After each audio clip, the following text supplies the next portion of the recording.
He left in the middle of the night, not dramatically, no fight, no slammed door. He just waited until your breathing slowed, slid out of the bed, got dressed in the dark, and drove home to an empty apartment he suddenly missed more than he missed you. And the strangest part, 3 days ago he was texting you good morning with a heart. Welcome to the top floor of Anima, the rooftop apartment, where the cat lives alone and swears he likes it that way. In this city, the cat is what psychology calls avoidant attachment, and the avoidant attachment style is, quietly, one of the most relationship-destroying patterns there is. Not because the cat is cruel, because the closer you get to him, the more his body treats your love like a threat. By the end of this video, you'll understand exactly why the avoidant pulls away, how to spot the pattern in someone or in yourself, and the one thing that actually reaches a cat when nothing else does. Let's go up to the roof. Here is the first thing you have to understand about avoidant attachment, because everything else comes from it. The cat does not run from bad relationships. The cat runs from good ones. Think about that. When things are going wrong, the avoidant is often fine, calm, even. It's when things start going right that the alarm goes off. The moment you get close, the moment it starts to feel safe, the moment you say, "I think I'm falling for you." That's when the cat, very politely, begins to disappear. Quick note before we go on. In this story, the cat is a he, but avoidant attachment isn't a man's pattern. Plenty of women live on this rooftop too. The independent one who never needs help, who keeps every partner at arm's length, that's the same cat, just in different fur. To you, it makes no sense. Everything was perfect. Why did he vanish?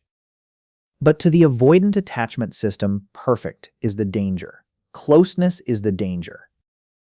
And the closer you get, the harder some ancient part of him pushes the door shut.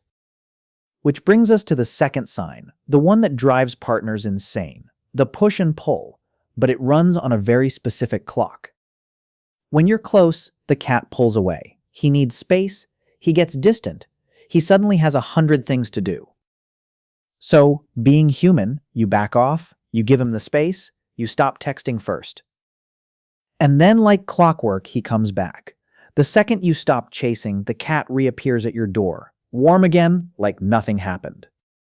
Because now there's distance, and distance feels safe, and from a safe distance, he can actually want you. This is the cruel engine of avoidant attachment. He can only want you when he's sure he can't fully have you. The chase is comfortable, the catch is terrifying. And here is how that quietly destroys the person who loves him. Picture the partner. At the start, she was confident, secure, full. Then she meets the cat, and she learns the rules without ever being told them. Text too soon, he pulls away, so she waits. Say "I love you," he goes cold, so she swallows it. Ask for a real plan, he feels trapped, so she stops asking. Month by month, she gets smaller. She starts editing herself before she speaks. She calls her own normal needs too much. She becomes an expert in his moods and a stranger to her own. And the worst part? He never asked her to shrink. She did it trying to keep a door open that he kept quietly closing. That's how the avoidant pattern destroys a relationship, not with cruelty, with slow subtraction. Now the third sign is the one the cat himself would deny to your face. He is not cold, he is overwhelmed. From the outside, avoidant people look detached, unbothered, like they just don't feel things as deeply. Studies on avoidant attachment suggest the opposite is often true. On the inside, when intimacy rises, their stress response can spike hard. They're not feeling less, they're feeling too much, and shutting down is how they cope.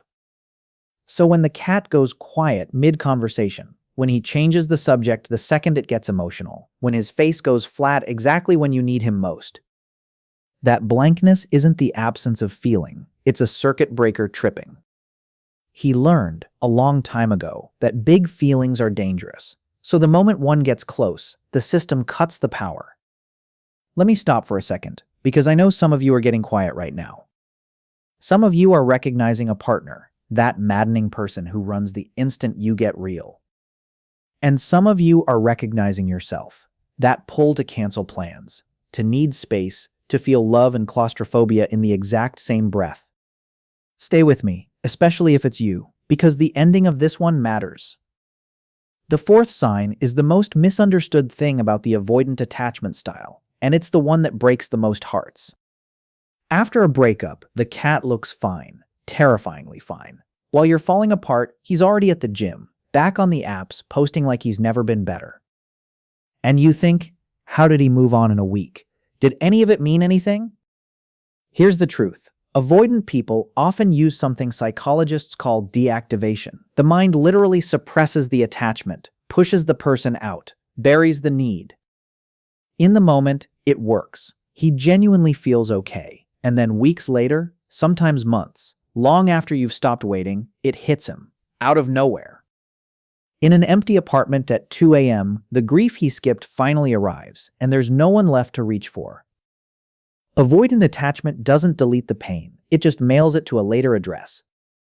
But look at what his moving on fine does to the person left behind.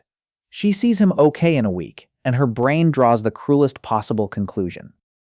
It wasn't real? I wasn't enough? I imagined the whole thing. She doesn't know about deactivation. All she sees is that she's shattered and he's at brunch. So she starts to distrust her own memory of the love, and that self-doubt can outlast the relationship by years. The cat walks away clean. The wreckage stays with the one who stayed open. And that leads to the fifth sign, the wound underneath all of it. The cat is terrified of needing anyone.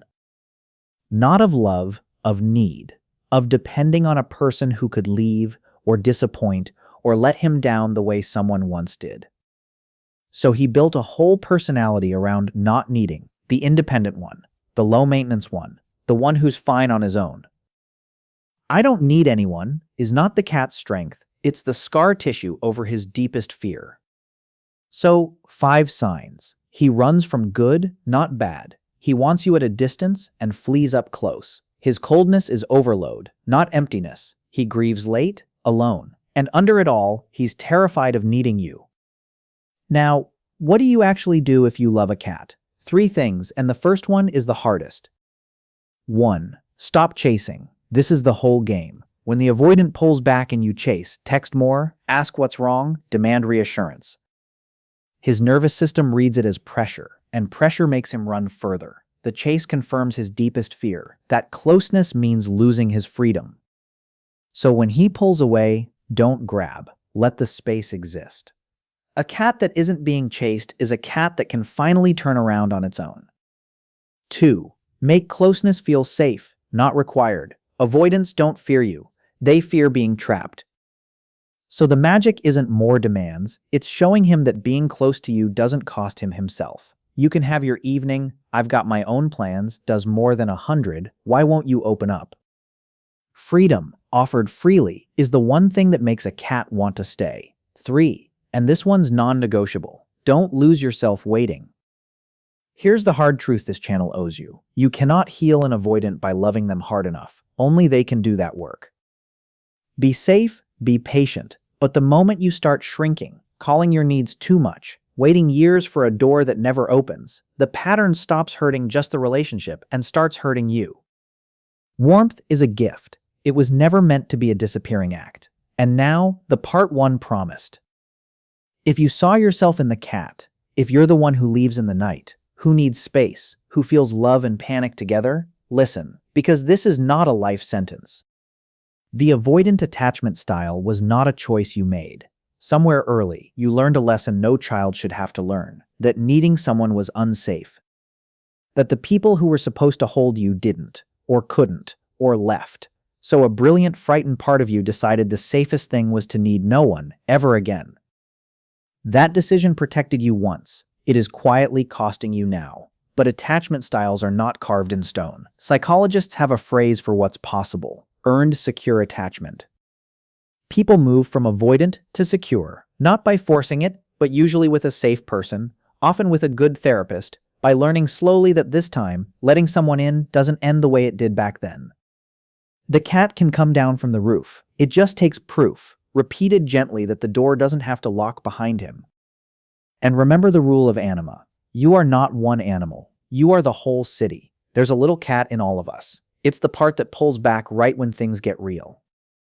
The part that says, I'm fine when you're not. The part that mistakes needing someone for weakness. The question is never whether you have a cat inside you. It's whether you let it decide who gets to love you. Next week, we go down to the lobby, to the one who's always waiting by the door, the dog. If the cat runs from love, the dog runs after it, all the way off a cliff. Anima opens one door every week. I'll see you on the next floor.